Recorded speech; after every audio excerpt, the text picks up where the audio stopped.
Olá pessoal, no ar o Data ESPN, ao vivo no Facebook, nosso programa de todas as sextas, a partir das 4 da tarde, mais um pouquinho, às vezes o André atrasa um pouco. Pelo amor de Deus. Olha, já está colocando a culpa na gente. O nosso casinho Richard também. Já tem crise na equipe, né?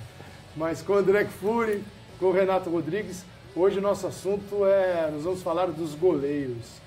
Eu sabia que eu joguei no gol, né, Renato? Assim, lá quando era bequinho, mas eu era daqueles goleiros aqueles caíam sentados, né? Que tem muitos hoje. Você vai no 1 contra 1 com o atacante, o cara cai sentado, né?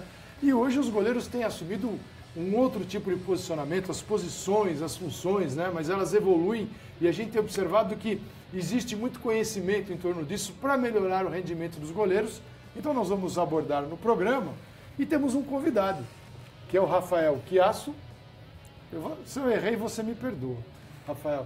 O Rafael trabalha no Santos Futebol Clube, ele trabalha com futsal também, eu acompanho o trabalho dele e existe uma ligação muito grande, ele como treinador de goleiros, entre o futsal, o campo, posturas que se assemelham, o que existe de diferente.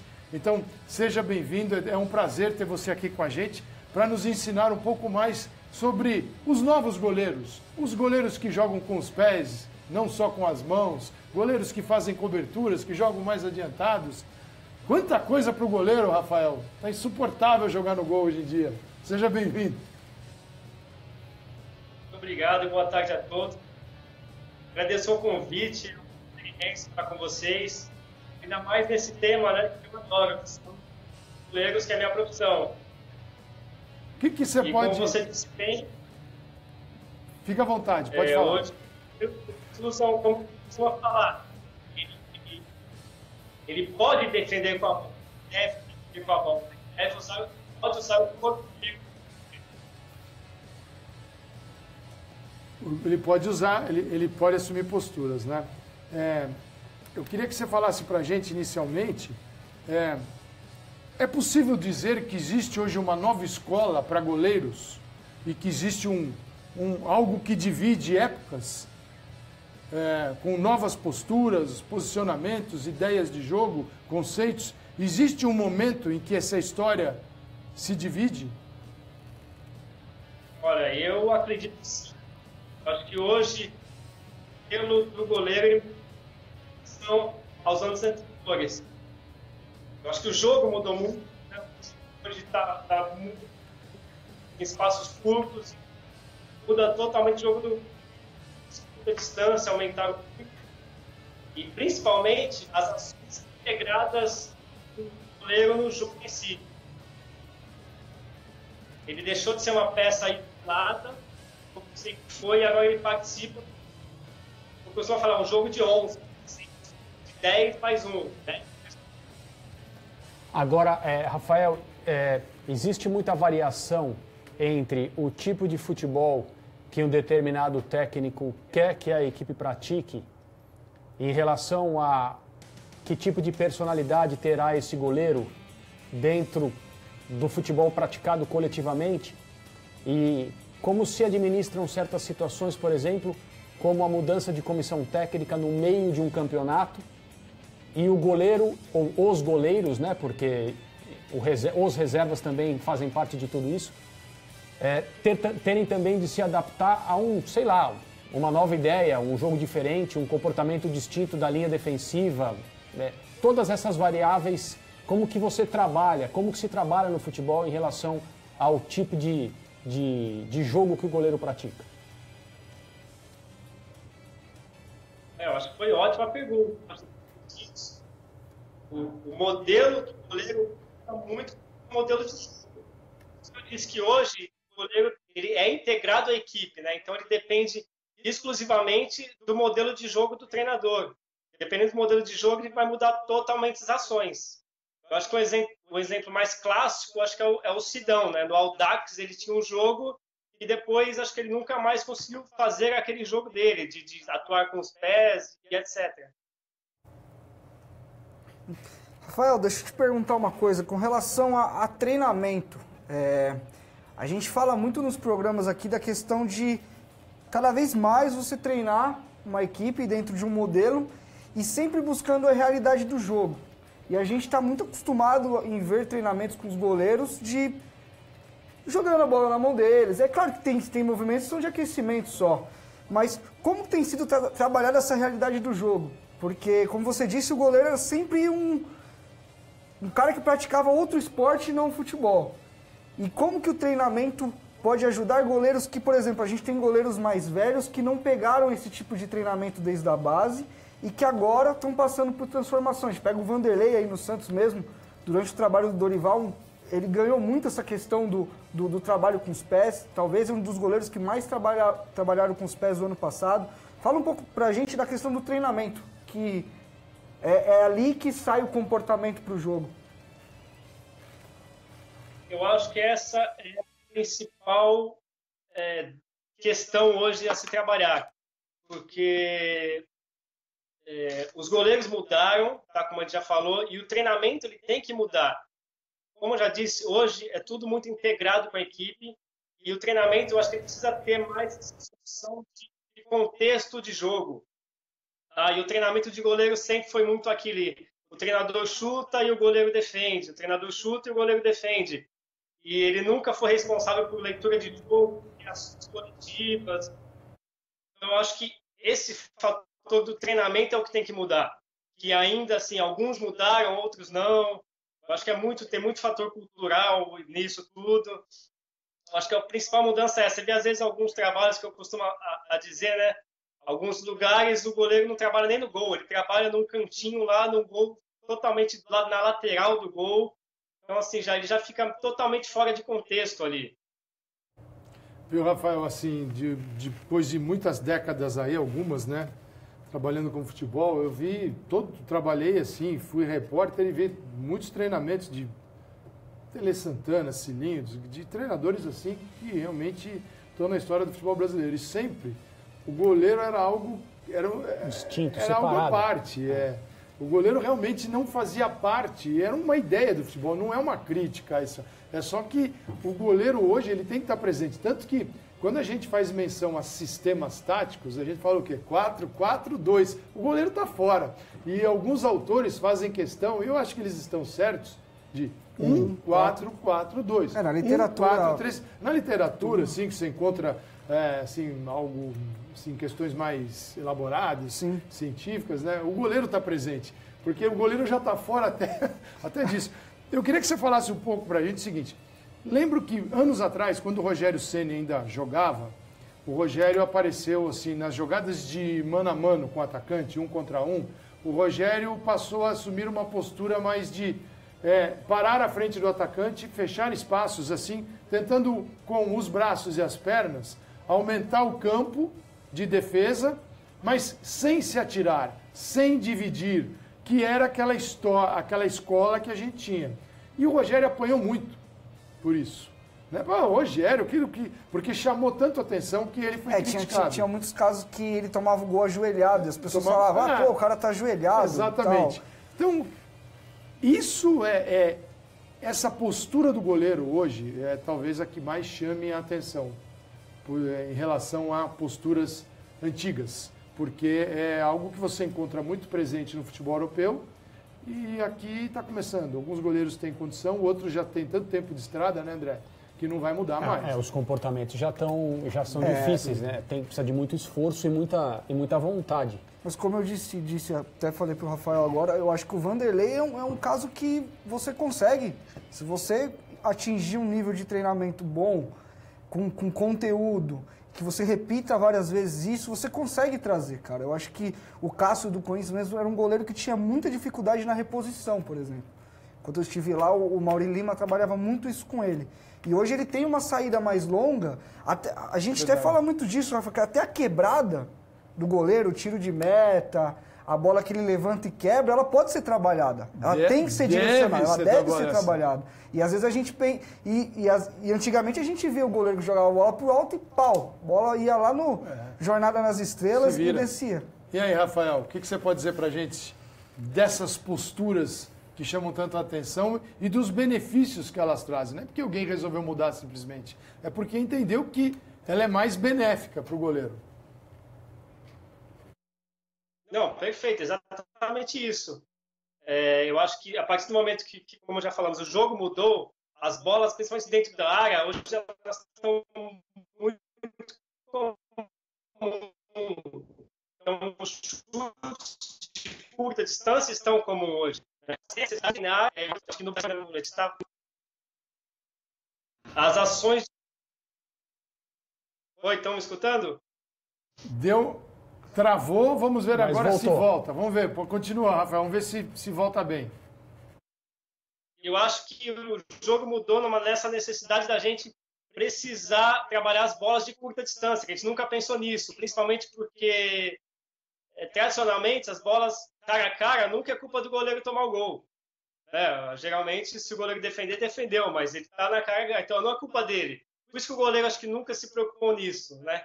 E lá fora, sim, lá fora o pessoal se preocupou. Como é que eu defendo a curta distância, né? Como é que eu bloqueio essa ação do jogador? E no caso do Rogério Ceni, que ele ajoelhava, tudo, eu acho que partiu até de uma coisa dele, né? Não foi nem do treinador. Acho que ele que tinha... Era um goleiro um pouco diferente da época, assim, de tentar fazer uma leitura, fazer algumas coberturas. Tinha um potencial de jogo com o pé tremendo, que acho que nunca foi usado. Ele fazia isso, acho que naturalmente, não porque alguém treinou ele. Né? Eu acho que é uma necessidade, como ele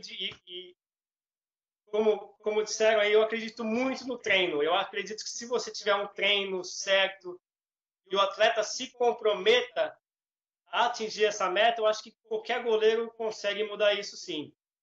Rafael, tem uma coisa que me chamou a atenção, o fato de você trabalhar no futsal. E é claro, historicamente, o futebol de salão e depois o futsal sempre foi uma fonte de jogadores, de revelações para o futebol de campo. Mas a gente sempre pensa naquele jogador driblador, aquele cara que sabia se livrar no espaço curto, sair de marcação, muito habilidoso, a bola grudava no pé dele. Para os goleiros, como que é esse trabalho? Como que se identifica num goleiro de futsal as habilidades e a capacidade para ser um bom goleiro no futebol de campo? Olha, eu acho que hoje o modelo de goleiro de futsal é o modelo de goleiro que o futebol quer.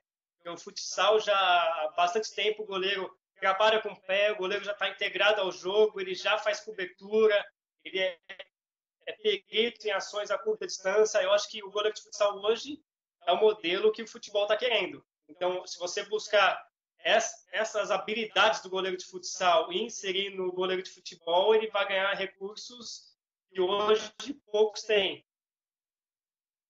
Uma informação de um amigo do Rogério Ceni, que eu já perguntei sobre esse posicionamento, vocês conhecem, e ele falou assim que era inspirado no Navarro Montoya. Uhum.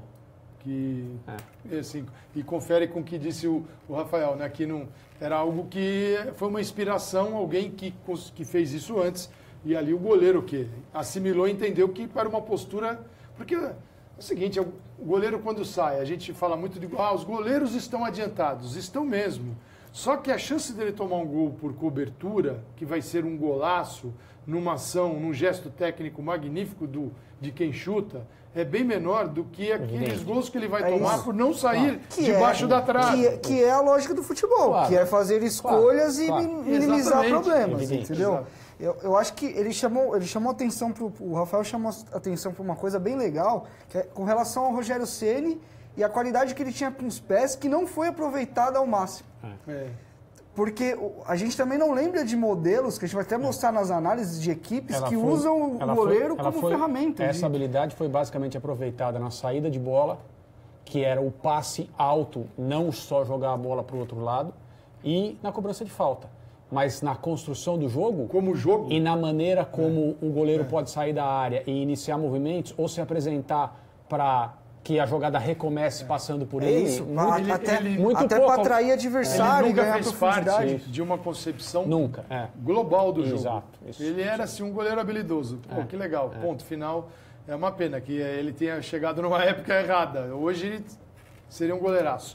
Rafael, eu te agradeço demais a tua participação aqui com a gente, para trazer um pouco desse teu conhecimento e do teu dia a dia, que é treinar os garotos, mas Eu vejo nos teus treinamentos que você posta sempre muito de jogo do futebol de campo hoje também. Como você disse, né, essa integração existe e o nosso objetivo aqui era mostrar que tem gente observando, estudando, buscando conhecimento, e o conhecimento só é bom quando ele vai para o jogo e funciona e retorna, e aí volta a se discutir teoricamente e vai para o jogo, e é assim que funciona. Então, seja sempre bem-vindo aqui no nosso programa. Foi só a estreia, a gente logo te convida mais aqui. Eu que agradeço, tá? Para mim foi um maior prazer participar e estou sempre disponível aí. Tá? Um grande prazer participar do programa de vocês. Obrigado, Rafael. Obrigado, um abraço. E a gente vai Rafael. continuar tocando a bola aqui. É legal, né? Os goleiros... É engraçado, né? É bom observar os goleiros para não tomar alguns sustos, né? Você assusta, às vezes, algum tipo de postura, ela é tão... rompe tantas ideias absolutamente disseminadas no futebol que é um susto. E tudo tem um custo, todos os posicionamentos têm um custo. Tá? A gente tem, acho que é legal a gente começar a ilustrar isso com uma análise bem legal. Vamos lá. Vamos embora? Vamos lá para o laboratório de ideias, então.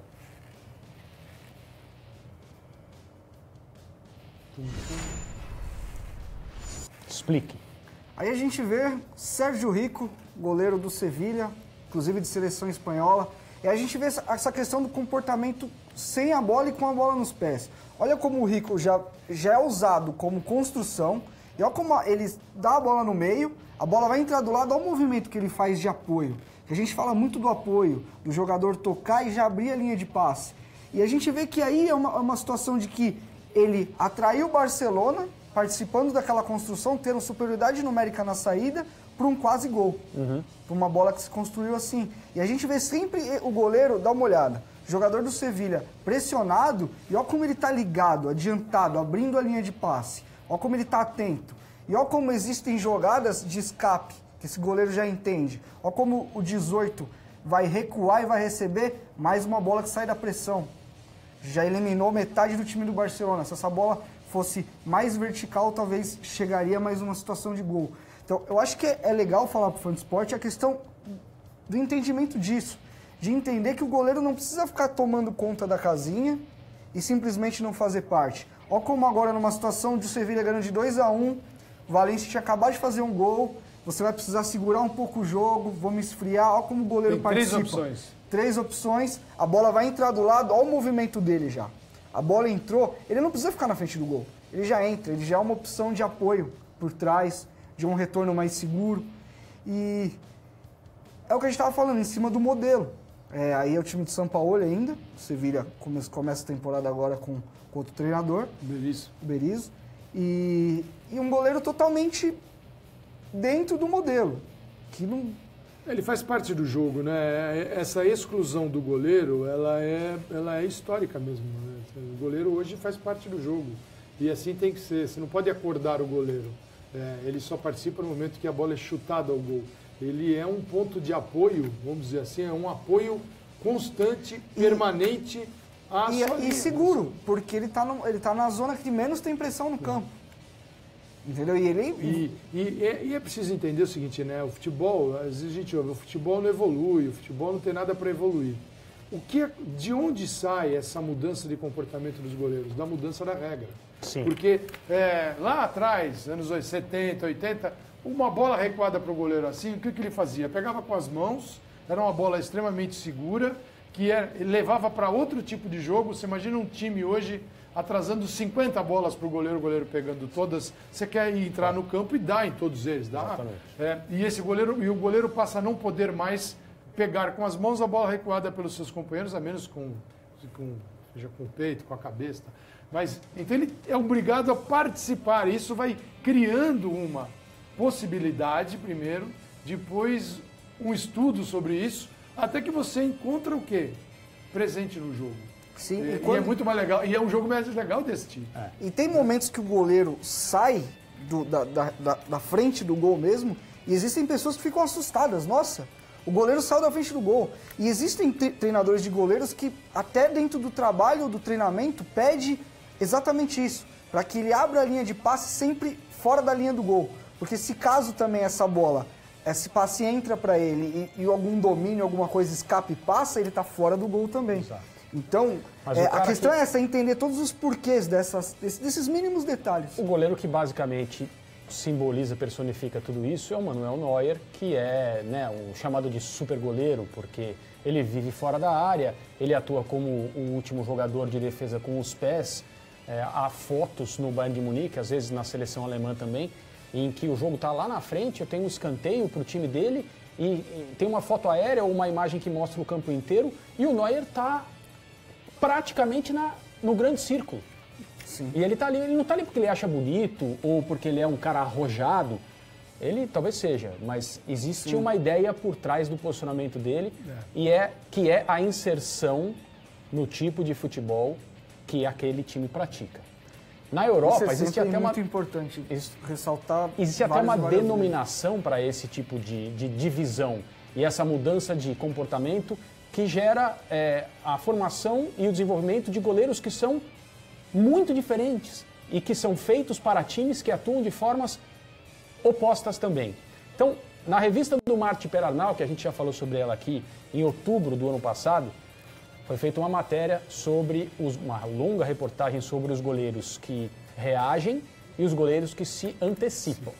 Os goleiros que se antecipam são aqueles utilizados pelos times de posse, que jogam basicamente com linhas altas e utilizam utilizam o goleiro como um jogador de linha que também uma cobertura, né, numa jogada mais rápida. rápida. Pode jogar com as mãos quando estiver dentro da área. Essa é a visão diferente. Sim. Toda aquela discussão da saída do Joe Hart do Manchester City quando o Guardiola chegou, contratação do Bravo, agora o Guardiola contratou o Ederson, tudo isso tem a ver com esse tipo de ideia. Então, tem uma tabela muito legal que mostra o envolvimento desses dois tipos de goleiros no jogo coletivo. Então, a reportagem analisou 3 goleiros que são antecipadores, dos que se antecipam, Neuer, Ter Stegen e Cláudio Bravo, até outubro de 2016. E 3 goleiros que reagem, que não por acaso jogam em times que reagem também. O Courtois, o Joe Hart, já no Torino, e o Oblak. Muito bem. O Neuer... Primeiro que são 6 goleiros excepcionais. Ótimos goleiros, Ótimos certo? goleiros. Em relação à parte técnica e tal. Do mundo. Estão aí num excelente patamar. O Neuer deu, em média, 31,5 passes por jogo, com um índice de acerto de 83,2%. Ele foi o melhor entre os 3 que são os goleiros que se antecipam, os goleiros proativos. O Oblak, no Atlético de Madrid, não por acaso foi o que deu menos passes. Ele deu 18,4 passes em média por jogo, com índice de acerto de 48,7. Ter Stegen, 84% de acerto, quase 26 passes. Cláudio Bravo, 82% de acerto, quase 25 passes. Courtois, 22 passes, 50%. Hart, 21 passes, 50%. Como eu já falei, o Oblak, 18,4 passes, 48,7%. Esses são números até outubro de 2016, contando as ligas nacionais e os jogos também da Champions League. O cara que basicamente criou tudo isso é um holandês chamado Frans Roijk, que jogou como goleiro, trabalhou nos anos 80 com o Cruyff já como técnicos de goleiro, participou de comissões técnicas lideradas pelo Leo Beenhakker e trabalha há muitos anos com o Louis van Gaal. Veio à Copa de 2014 como técnico de goleiros da seleção holandesa, posição que ele mantém até hoje. Ele tem um método chamado método Roijk de formação dos goleiros que se antecipam. Porque o futebol holandês, é um futebol onde se entende o goleiro dessa maneira já há muito tempo. De onde saem grandes goleiros, né? Como um membro do time e não como um componente distanciado de tudo que acontece. É mais fácil você formar um goleiro que saiba se antecipar, do que depois querer inserir isso num goleiro que nunca treinou dessa forma. Exatamente. Torná-lo um goleiro que se antecipa, você não consegue. Agora, só para eu concluir, quando o Rogério Ceni trouxe o Sidão para o São Paulo, porque ele tinha essa ideia de jogar com linha alta e envolver o goleiro dessa maneira, então havia uma questão, quem vai jogar? Inicialmente se tentou jogar com o Sidão mesmo, foi porque, como disse o Rafael na participação dele no nosso programa, o Sidão no Audax tinha esse tipo de atuação fora da área. Só que não é uma coisa, em última análise, que depende do goleiro estar ou não à vontade para jogar com os pés. Não é isso. Não é isso. Isso é muito rupestre, digamos. É uma questão do goleiro querer ser um jogador. E o resto Entendeu? da equipe condicionar o passe a ele. Isso. Lembra que a gente disse que o passe, a essência do passe não está só no movimento de o pé bate na bola e vai para o outro. Talvez a parte mais complicada do passe está de quem vai receber o passe, que é achar o espaço para receber essa bola. E o porquê você está passando. Exatamente. E se a gente pegar o Neuer é a grande referência para isso, mas na minha cabeça ele é a grande referência por ter esses comportamentos muito bem assimilados e de ele ter uma tomada de decisão muito boa. Tecnicamente, na relação com a bola, eu nem acho o Neuer um dos mais refinados. Eu acho que existem goleiros mais refinados com a bola do que o Neuer. Que passam melhor. Exatamente, só que o Neuer sempre esteve num contexto que facilitava para que ele trabalhasse assim. Por exemplo, ele não precisa dar um passe muito arriscado. O jogador, o lateral, o volante que vem buscar, ele vai se colocar na melhor forma para receber essa bola. Porque não é só inserir um goleiro nesse tipo de jogo, é colocar uma equipe à disposição deste tipo de jogo. Porque seus companheiros, assim, alguns, se a gente pegar o futebol brasileiro, onde isso não é comum, certamente, quando você tem um goleiro que joga e o seu treinador deseja que ele participe, é preciso embutir isso nos outros 10, porque ele vai receber a bola não dele, mas dos outros. Então, assim, criar uma maneira de jogar com a participação coletiva é também o mais difícil e você precisa... Por isso que na formação tem um treinador que... Tem um colega que foi treinador de um time importante, um time grande, no Júnior, e quando o time ia jogar com um profissional, naqueles treinos, olha, traz o time Júnior aí e tal, o que se faz? Você pega um goleiro profissional e põe no gol do Júnior e isso quebrava o time Júnior. Por quê? Porque era um time feito para jogar com o seu goleiro. E o goleiro profissional ia para o gol, aliás, está em grande fase nesse momento, mas sem condições de jogar com os pés. Então é o seguinte, o time Júnior já saía quebrado, porque o profissional não sabia jogar naquela. Quer dizer, tem o comportamento no lateral, por exemplo, apertou, o goleiro é um apoio por trás, vai nele. Aí você olha, não é o seu goleiro, só que a bola já foi. Mas não se costumava, na era do Rachão como treinamento principal, não se tinha o hábito de usar o goleiro titular treinando no time reserva para que ele fosse mais exigido? Claro. Às vezes na você linha, já acabava você acaba com a associação no início já do treino. Mas isso aí... E diz para os reservas, vocês são... Isso é passado. Além dos times de sempre, que a gente pode imaginar como proponentes desse tipo de jogo, Barcelona, agora o Manchester City com Guardiola, Bayern de Munique, independentemente do treinador, muitos times holandeses, né, os canais ESPN passam a Liga Holandesa, tem vários times que trabalham assim. Mas tem times que não suspeitaríamos até algum tempo que fariam isso. O Napoli com o Sarri joga assim, e o Atlético Nacional, agora, com o Lilo, mais ainda. Já vinha jogando e agora mais ainda. Já estão circulando alguns minutos aí pela internet. De movimentos iniciados e reiniciados, depois reiniciados, até serem concluídos lá na frente com um gol ou com uma chance de gol, que mostram que o Atlético Nacional está se refinando nesse tipo de jogo. Você falou de Napoli do Sarri? Temos aí. Mas espera aí, antes acho que é o Fan Esportes, né? Fan Esportes primeiro? Ele está na fila aqui. Ele deve ser tratado prioritariamente. Nós assim estamos... Vamos lá, Ricardinho, vamos ver as perguntas. Rodrigo Seixas. Os goleiros foram os jogadores que mais evoluíram em relação às outras posições nos últimos 20 anos? Isso é uma. E o Ricardo Limeira. Goleiro de hoje, é obrigatório saber jogar com os pés? Vamos começar pela segunda pergunta? É obrigatório se o time dele e a comissão técnica entenderem que o tipo de futebol a ser praticado exige essa participação. Ponto. Não, é isso. Assino não dá para embaixo, separar. não existe nenhuma outra resposta para isso. Não dá para separar. Pense o seguinte, se você achar que seu time deve começar com 11, a resposta é sim. É, isso aí. Se for 10 e 1, que talvez... já é uma vantagem em relação ao adversário. Agora, a questão... Se foi... Eu não sei se foi... É o seguinte... Talvez a regra não, é claro que as mudanças de regra elas interferem em todos os jogadores. Mas agora, o impacto foi gigantesco, né? O sobrepasso que foi abolido e você tem 6 segundos, então você pode se movimentar. Imagina o seguinte, eu defendi a bola na linha da pequena área, 5,50 metros.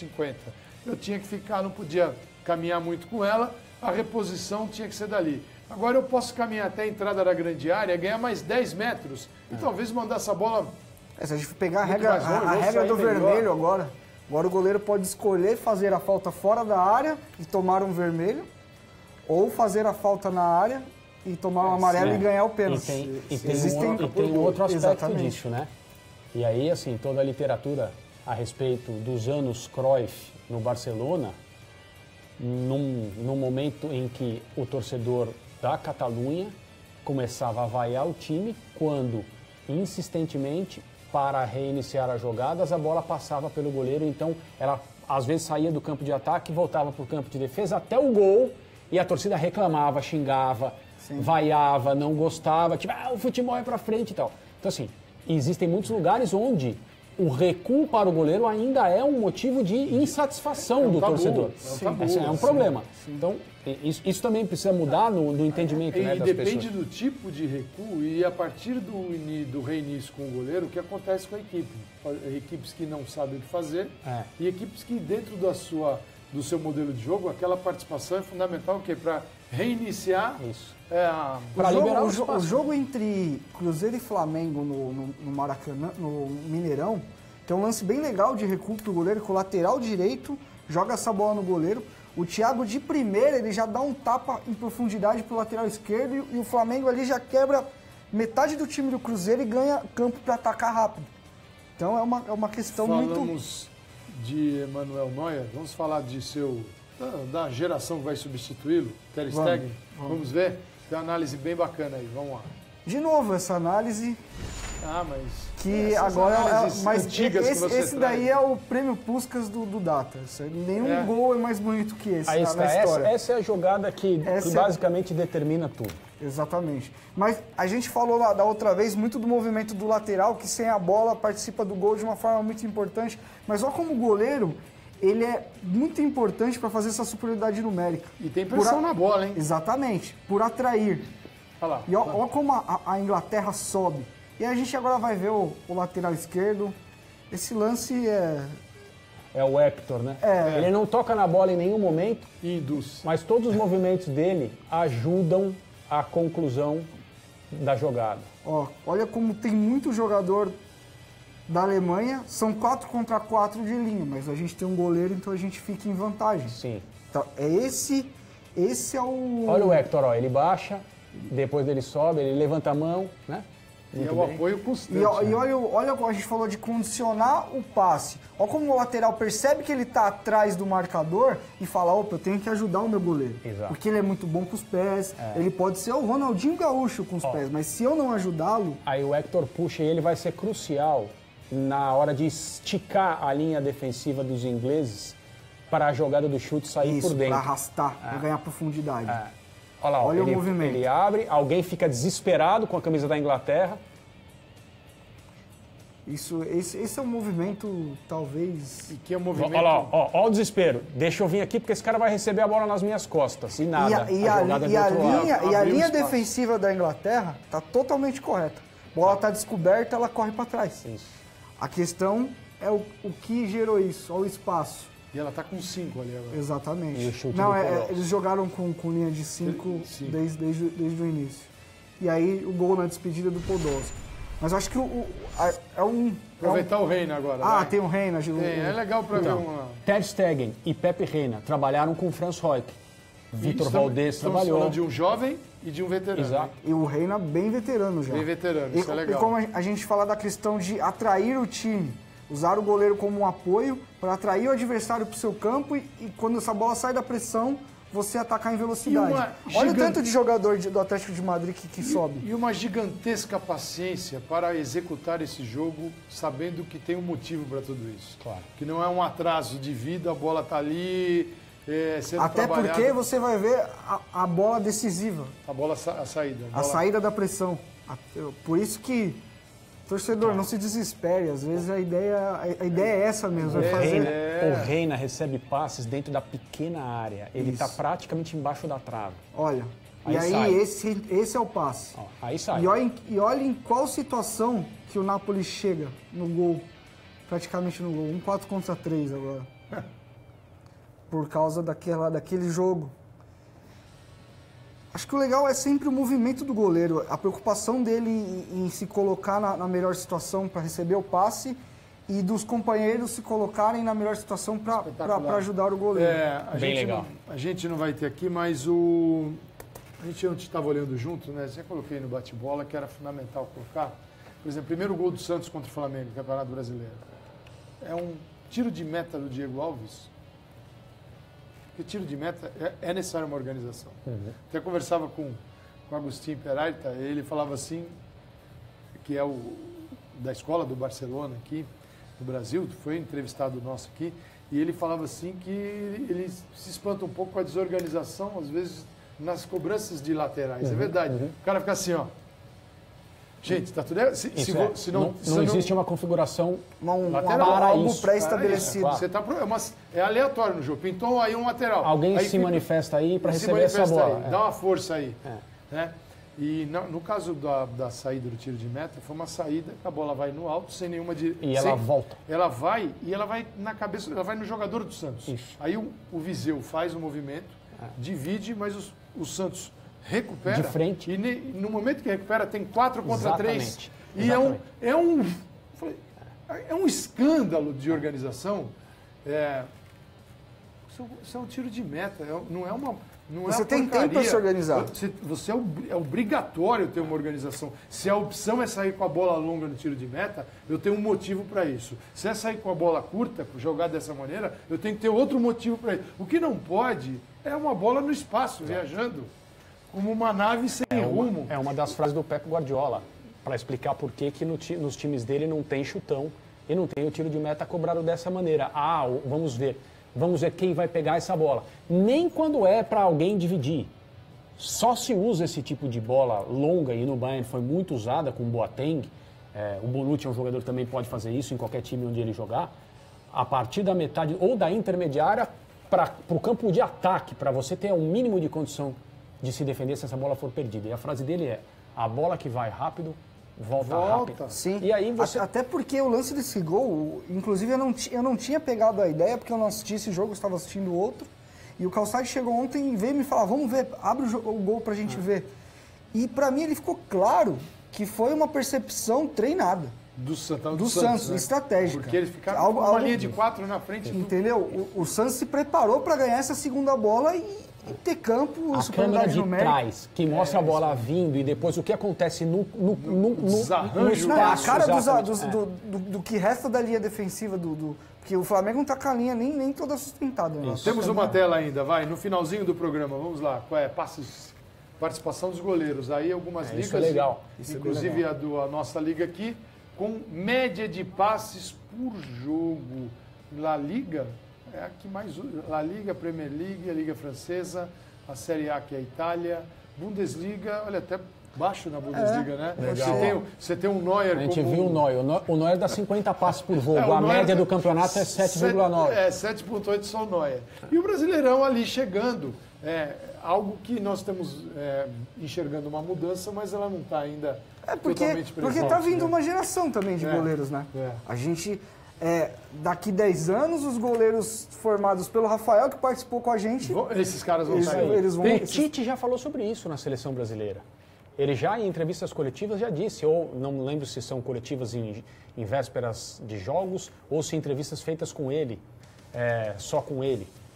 Ele disse que ele tem ideias, ele tem planos, mas a seleção brasileira, na evolução do jogo que ele quer, precisa ser compatível com os goleiros disponíveis e com as características desses goleiros. E uma seleção nacional não consegue formar um goleiro para atuar de determinada maneira. Então, assim, é uma questão de universo de escolha e o que pode ser feito. Temos uma última, Ricardo, a dos pênaltis. Essa é legal, vamos usar porque ela entra numa questão muito legal. Salvadores, que liga tem mais goleiros pegadores de pênaltis? Brasileirão. O Brasileirão ganhou muito agora, hein, com a chegada do novo goleiro do Flamengo. Agora é o seguinte, eu quero uma pergunta sem nenhuma maldade. Nós temos os goleiros pegadores de pênaltis ou temos os batedores perdedores de pênaltis? Então, eu tenho uma tese muito legal sobre isso. Temos os dois, eu acho. A minha tese é que eu trabalhei já dentro de um departamento de análise de desempenho que a gente fornecia informações tanto para o goleiro pegar os pênaltis quanto para o batedor. O interesse dos goleiros, pelo menos a minha experiência, é gigante. E o dos batedores? E os dos batedores nem tanto. Então, o que aconteceu no Brasil? Os nossos goleiros estão muito mais preparados para fazer a defesa e os nossos batedores ainda não se ligaram de que eles precisam estudar os goleiros também. Dois tipos de... depois um dia a gente fala de pênaltis, podemos falar especificamente, mas... Sim. Por exemplo, você tem um goleiro dependente e o goleiro independente. O independente é o dependente é que espera a última informação para escolher. E o batedor também. Ele depende. E o batedor também. Tanto que era uma informação que a gente passava para o goleiro. E o goleiro que é o dependente e o independente, aquele que já tem algo na cabeça dele que ele vai executar. Um cara que é um entrevistado bem interessante para essa questão como batedor é o Henrique Cefador do Fluminense, que passa a impressão de esperar, assim como o Evair fazia. Ele é um batedor dependente, ele espera um sinal. Especialmente na fase do Evair no Palmeiras. Separadinho hoje, então ele tem que... Isso tem que acontecer antes. E o que me lembra, eu vou até pesquisar para saber qual foi o grande artilheiro, se não me engano, brasileiro, cobrador de pênaltis, que usava simplesmente uma sequência lógica na cabeça dele. Era assim, ele não esperava o goleiro, e tinha apenas a lembrança dos últimos pênaltis que ele bateu. Então ele criava uma sequência que ele usava até ser pego, até perder um pênalti, mas só valia quando o goleiro defendia.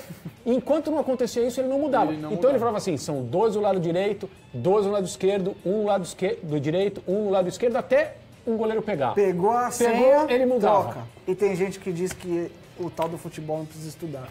Imagina, que isso é coisa de vocês modernos. Futebol é contemporâneo, gente. Na Revolução Industrial, que a Revolução Industrial ela é uma locomotiva, vamos dizer assim, desse futebol que está aí, lá na Inglaterra, aqui também e tal. O futebol ele é contemporâneo, ele acompanha a época. E, alguns querem datá-lo, né, moderno. Imagina se o Herbert Chapman em 1920 no Arsenal estava ali, isso aqui é muito moderno, né? Ou se pretende determinar o fim da fase de crescimento dele, né? Acabou. A partir de agora só vai envelhecer. Só vamos jogar o moderno. Tudo inventado. Deixa pra lá, um dia eu trago essa frase direitinho, não quero falar frases pela metade. Um sujeito que recomendou que o escritório de patentes nos Estados Unidos fosse em 1800, né? Fosse fechado, por quê? Porque tudo que já havia sido inventado no mundo, né, não havia nada mais a ser inventado. Assim, então nós temos limites e adoramos cultivar esses limites e as limitações também. Isso tem nome, preguiça. Afinal de contas, gente, o Google está aí. Se você tem uma dúvida, pega ele. Apoio, transição, ponha no Google. Você vai ver, você vai ter ali dias e dias. Ou escreva no comentário do programa que a gente tenta ajudar. Leia as colunas do André no Lance, o Sport Center aqui, o blog do Renato, o Bate-Bola. Sim, o nosso programa, de vez em quando acontece uma. Mas vamos lá. Até a semana que vem. Chega de preguiça, vamos embora. Tchau.